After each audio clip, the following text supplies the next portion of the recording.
Hi there and welcome to iQuanta's YouTube channel dedicated to ensuring that you succeed in reaching your dream B school. And we are meeting each other today because we are going to talk about ISB for a big news that has come in yesterday, and we'll talk more about it after we go ahead and discuss the college a little bit. So what exactly is ISB? Well, very straightforward. Indian School of Business started with a campus at Hyderabad and now also has another campus at Mohali with the intake of around 800 to 900 students across these two campuses, where the Hyderabad one is the older and the bigger campus, where they take in around 550 to 600 odd students, and the Mohali one happens to have around 250 to 300 students that are taken there every year. And then it is not a college that a lot of us consider, but then you may have this question in your mind: should I really consider ISB? So see, so far, I would say that if you are somebody who happens to have work experience, then that's one of those colleges that you consider. But then why? So normally there are a lot of different factors that we look at while deciding on a particular B school. But then there are two factors that would generally come into picture, and that is, the first one is it prestigious? Is it a brand? So obviously, yes. If you look at the global rankings, you would see that ISB consistently ranks very high. In fact, in quite of those global rankings, ISB is considered the #1 program in our country for its flagship course, which is called PGP in management, postgraduate program in management. And even at a global level, you typically see that program being part of definitely the top 50 in the entire world. And then the other factor that motivates a lot of us is the placements, of course.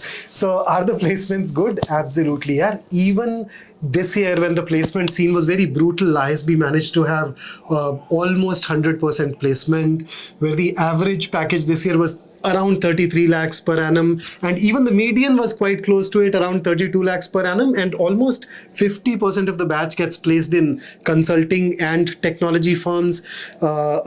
A sizable chunk, I'd say around 10-12%, also get into the banking, financial services and insurance sector. So if those are the areas that you are targeting and you had work experience, you would definitely consider ISB. But we have gathered here today because of something that came out a day before yesterday, and we were the first one to break it to you on our Instagram page. You may have seen that. In case you haven't, that's because you're not following us there, and I wonder why. I mean, come on, go and follow us there so that you get to know as things happen instantly. So what was that thing? So we have something called list of non-IIM member institutions. Simply put, these are the non-IIM colleges which tell us that, hey, they are going to use the CAT scores for their programs, right?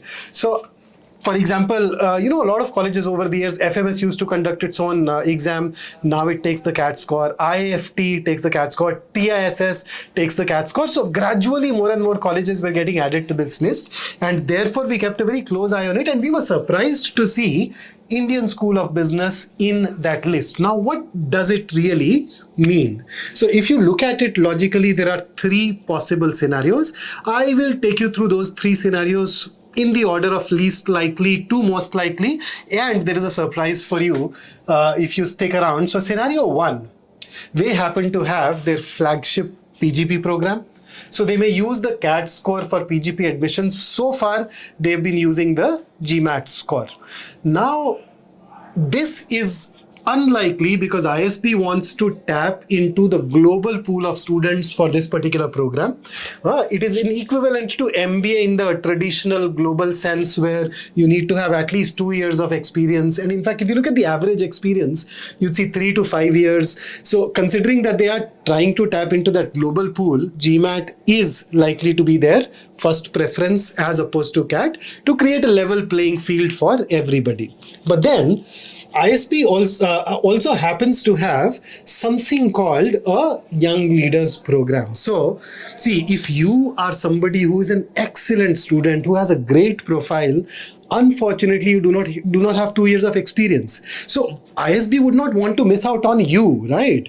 you are also somebody that they would want to consider. So YLP is in a way a deferred admissions program where you can apply to ISB even when you do not have 2 years of experience. But the deal is that they'll offer you a confirmed admission, which is deferred. So you join after finishing your 2 years of experience. So considering that a lot of Indian students do target this, it is comparatively more likely that they may take the CAT scores or they may consider the CAT scores for this particular program as well. But then, comparatively more likely, but not as likely for that same reason that they are looking at a global pool of students. However, we've also heard of this scenario 3, and that is that they can launch a new program for freshers for that 0 to 2 year program, 2 year work experience bracket.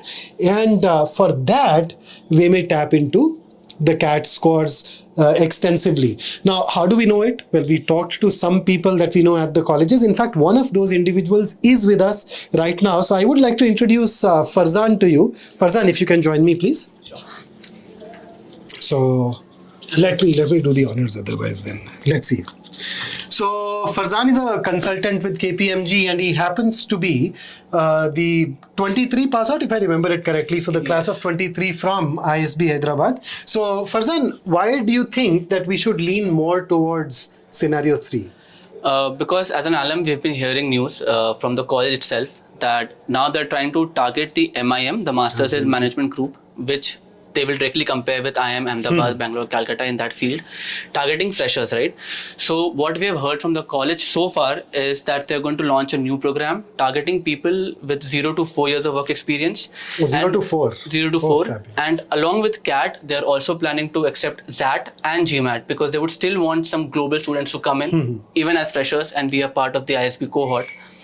Apart from that, this might result into discontinuation of the YLP and early entry option programs, but that is yet to be seen. But what we know so far is that a new program might be coming in, which will also help ISB compete in the global MIM rankings along with the global MBA rankings that they've been acing in India so far. True. Just to clarify, since this term can be new for a lot of us, so internationally, MIM is typically a program that people with 0 to 2 years of work experience opt for, and MBA typically is the program where people who have more than 2 years of work experience get into. So traditionally, although we use this term MBA for the flagship programs in India, even at IIMs, if you look at the global scenario, these are technically considered MIM programs. So the ISB is also venturing into that particular side of things, if I get it right. So it is because of these discussions that we have seen happening on the alumni groups that we believe that this is going to be the most likely option. So if you want to know anything more about ISB from Farzan, or for that matter, if you want to know more about consulting and you want Farzan to talk about it, and he has extensive experience. I think even prior to joining ISB, you were in consulting already, yes, in a different field. So please make sure that you do comment below and ask for Farzan so that we can kind of, emotionally blackmail him into coming in here once again. So, but that is what we have for you about that big breaking news coming from ISB. And in case they do take in the CAT scores and you want to get ready for that, obviously you would consider iQuanta, but then to check your level of readiness, you know that we conduct these mock tests called ICATs. So our ICAT 9 is happening right now as we talk. You can go ahead, write it for free. There are prizes as well. But then the biggest thing, the biggest takeaway for you from the ICAT 9 will be you'd be able to see where you stand. So if you want to get into ISB, then you'd at least know how to plan and what all to study. And I'd leave you with this one final thought. So notice everything that goes into the mind, everything that happens in the life around you determines the kind of person you are going to become. So one good thing that you can bring into your life is iQuanta's YouTube channel. So make sure that you do subscribe to us and press the bell icon so that you get to know whenever we bring any such video for you. So that's it from me and Farzan today. So until we see you next, stay safe, stay focused, stay in touch, and do let us know in comments if you need to know more. And yes, the Instagram channel too, right? Have a great day ahead. See you.